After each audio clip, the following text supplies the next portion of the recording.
Existen historias que desafían toda lógica, relatos tan espeluznantes que parecen arrancados de las páginas de una novela de terror.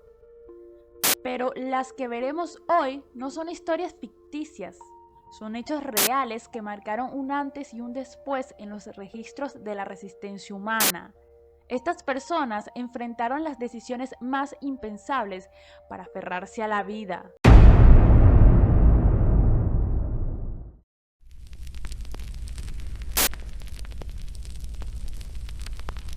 El 26 de abril de 1986, la planta nuclear de Chernóbil, ubicada en Pripyat, Ucrania, sufrió una de las peores catástrofes de su tipo. Durante una prueba de seguridad en el reactor 4, una combinación de errores humanos y fallos en el diseño del reactor provocaron un aumento descontrolado de la potencia. Esto culminó en una explosión que lanzó material radioactivo a la atmósfera y desencadenó un desastre sin precedentes. La explosión inicial mató a 2 trabajadores de la planta. Sin embargo, el verdadero horror comenzó cuando una nube tóxica de partículas radioactivas comenzó a extenderse, afectando no solo a los trabajadores, sino también a miles de personas en las regiones circundantes. Los bomberos y trabajadores fueron enviados a la planta para controlar el incendio, muchos de ellos sin entender la magnitud de lo que enfrentaban. Equipos con herramientas básicas y sin protección adecuada estuvieron expuestos a niveles letales de radiación. Los efectos fueron devastadores: quemaduras, vómitos y en muchos casos la muerte en cuestión de días. Mientras tanto, las autoridades soviéticas intentaron minimizar el alcance del desastre. Se ordenó la evacuación del Pripyat solo 36 horas después del accidente, dejando a la población expuesta a niveles peligrosos de radiación. Más de 49.000 personas fueron desalojadas de sus hogares, con la promesa de que regresarían pronto. La realidad, nunca lo hicieron. El desastre de Chernóbil no se limitó a Ucrania. La nube reactiva se extendió por toda Europa, generando una crisis sanitaria y medioambiental a nivel internacional. Países como Suecia y Alemania detectaron niveles anormales de radiación, lo que presionó al gobierno soviético a admitir finalmente la magnitud del accidente.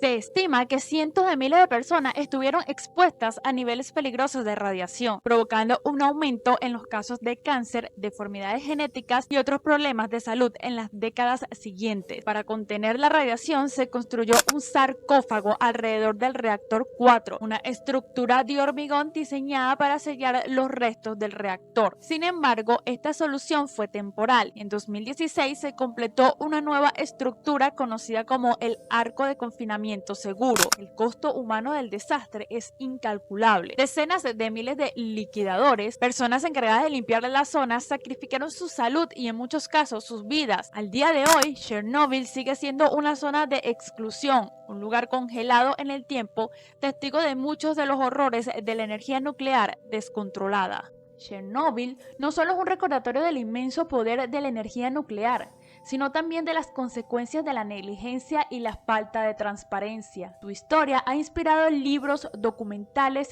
y series que mantienen vivo el recuerdo de uno de los capítulos más oscuros de la humanidad. Así, entre las ruinas de Pripyat y el sarcófago del reactor 4, persiste el eco de un desastre que cambió para siempre la relación del hombre con la energía nuclear.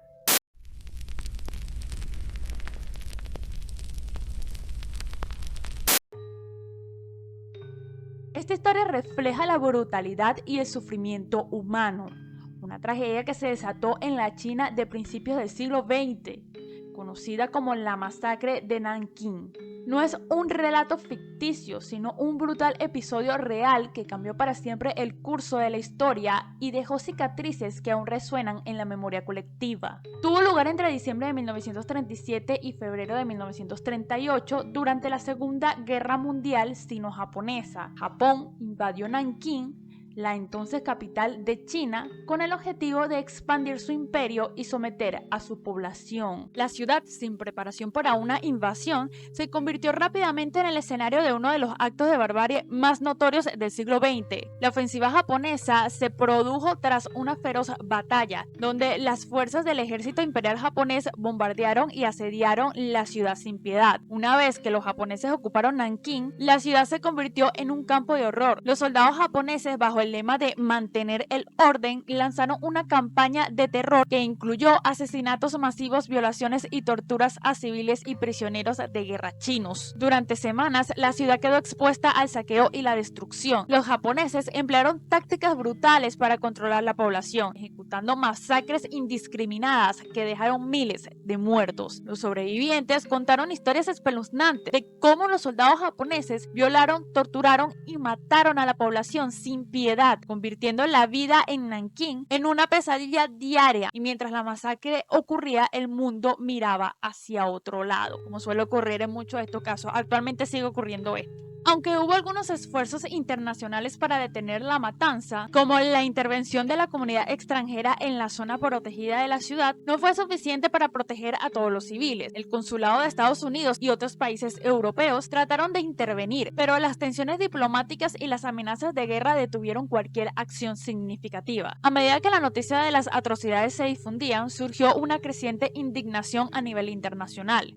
Investigadores y periodistas documentaron las atrocidades japonesas, y la evidencia fotográfica y testimonial de la masacre se difundió por todo el mundo. Después de la guerra, durante los juicios de crímenes de guerra de Tokio, varios oficiales japoneses fueron procesados y condenados por los crímenes cometidos en Nankín. Sin embargo, muchos de los responsables nunca fueron llevados ante la justicia y la verdad sobre la masacre permaneció oculta durante décadas. La historia de la masacre de Nankín es un relato de resistencia humana y de la lucha por la justicia en medio de la barbarie. Nos recuerda que en los momentos más oscuros, incluso cuando la humanidad parece haber perdido su camino, hay quienes se aferran a la esperanza y luchan por la verdad.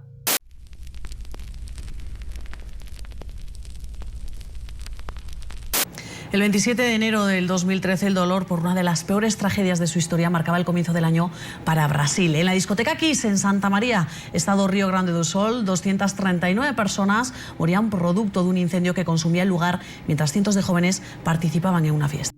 Lamentablemente, este es un hecho real, una tragedia que marcó un antes y un después en la noche brasileña. Esta historia de un grupo de personas que, atrapadas en las llamas de una tragedia, enfrentaron decisiones impensables para aferrarse a la vida. Era la madrugada del 27 de enero del 2013 en la ciudad de Santa María, Brasil.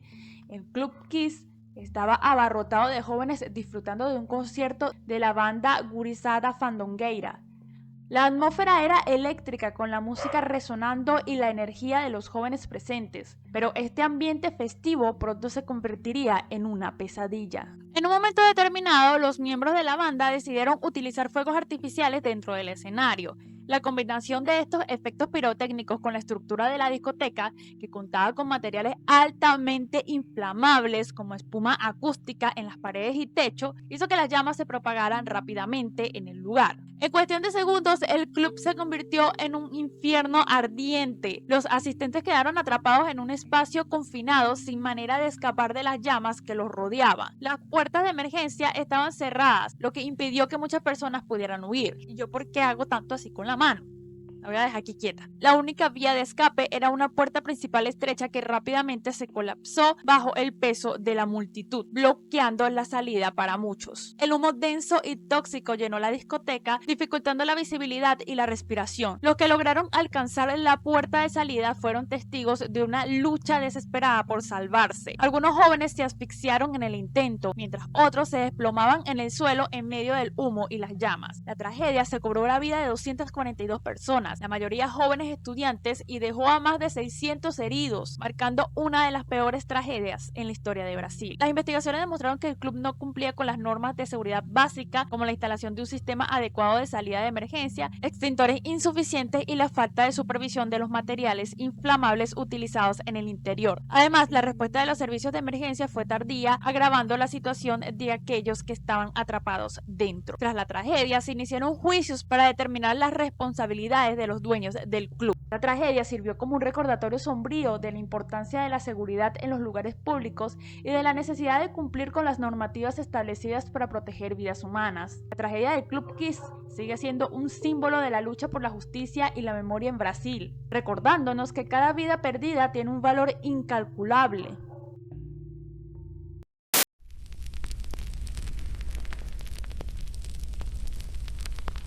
Una montaña que parecía tranquila, de repente escupió fuego y lava con una fuerza incontrolable, cubriendo la entonces ciudad del Imperio Romano de Pompeya bajo una capa de ceniza ardiente. En pocos días, una próspera ciudad y sus habitantes se convirtieron en víctimas de la furia de la naturaleza, inmortalizados para siempre como sombras atrapadas en una muerte repentina y brutal. Era el 24 de agosto del año 79 después de Cristo cuando el monte Vesubio en la región de Campania, Italia, comenzó a mostrar signos de actividad inusual. Los habitantes de las ciudades cercanas, Pompeya y Herculano, no podían imaginar el horror que se avecinaba. A pesar de los temblores, los ruidos extraños y el olor a azufre, muchos se resistieron a abandonar sus hogares. Pero a las 13 horas, una poderosa explosión sacudió la tierra. La cima del monte Vesubio se derrumbó y se convirtió en una gigantesca columna de cenizas, gases y rocas incandescentes que se disparó hacia el cielo. Los residentes de Pompeya y Herculano fueron tomados por sorpresa. No hubo tiempo para escapar y la ciudad rápidamente quedó sepultada bajo una lluvia de piróclastos. Las personas corrieron hacia las puertas de sus casas,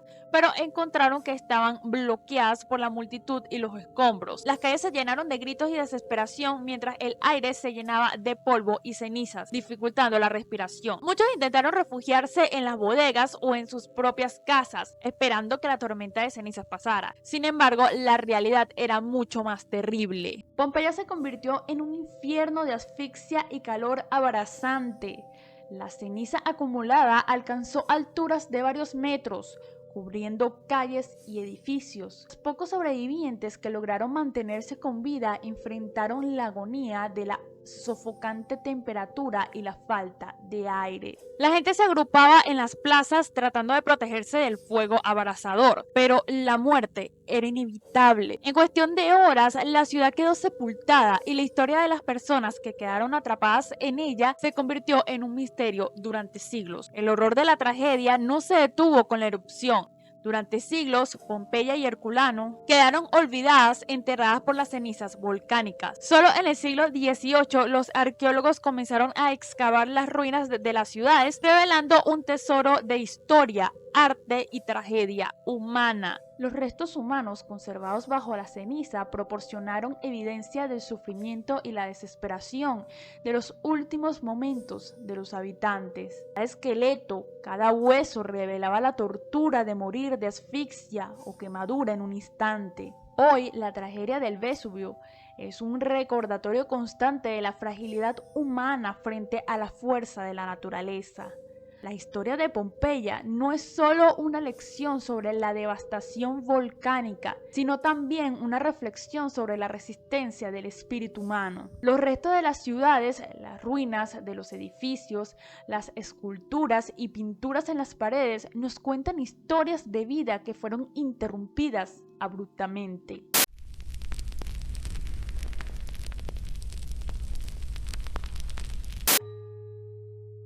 Un avión lleno de pasajeros se estrelló contra las montañas andinas, atrapando a los sobrevivientes en un paisaje helado y desolador. Rodeados de nieve, sin recursos y sin esperanzas de rescate, se vieron forzados a enfrentar decisiones impensables para aferrarse a la vida. Esta es la desgarradora historia de un grupo de hombres que desafió a la muerte en cada turno, forjando una leyenda de heroísmo en medio del hielo y la oscuridad. Era el 13 de octubre de 1972. El vuelo 571 de la Fuerza Aérea Uruguaya despegó desde Montevideo con destino a Santiago de Chile. A bordo iban 45 pasajeros, entre ellos el equipo de rugby de los Old Christians, sus amigos y familiares. Sin embargo, el destino les tenía preparada una jugada aterradora. Al aproximarse a la cordillera de los Andes, el avión encontró condiciones climáticas adversas. Los pilotos, desorientados por la falta de visibilidad y confiados por una lectura errónea de sus instrumentos, comenzaron el descenso demasiado pronto, a las 15:34 horas. El fuselaje del avión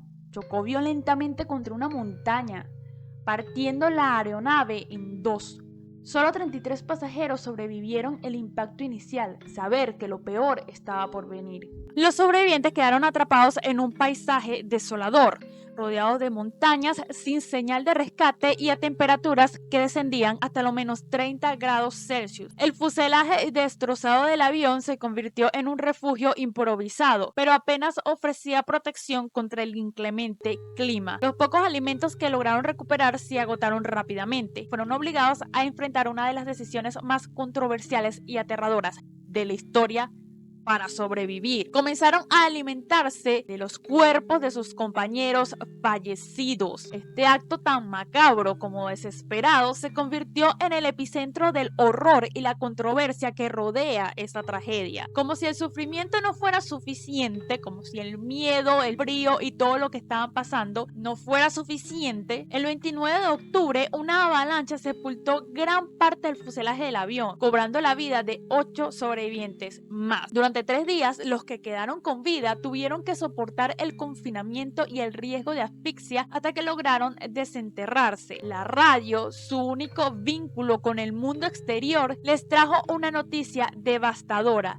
La búsqueda había sido cancelada. Para las autoridades, los pasajeros del vuelo 571 estaban oficialmente muertos, pero entre ellos había quienes se negaban a aceptar su destino. Nando Parrado y Roberto Canessa decidieron emprender una travesía casi suicida a través de la cordillera en busca de ayuda. Con raciones escasas y equipamiento precario, caminaron durante 10 días. Finalmente, el 20 de diciembre, encontraron a un arriero llamado Sergio Catalán, quien alertó a las autoridades. El rescate comenzó el 22 de diciembre, 72 días después del accidente. Solo 16 personas lograron sobrevivir a este infierno blanco. La tragedia de los Andes no solo es una historia de la supervivencia extrema, sino también un recordatorio de los límites de la resistencia humana. Los sobrevivientes enfrentaron el juicio público, pero también se convirtieron en un símbolo de fortaleza. Su historia ha sido narrada en libros, documentales y películas, dejando un impacto imborrable en la memoria colectiva. Y así, entre las sombras de los Andes, se perpetuó una de las historias más aterradoras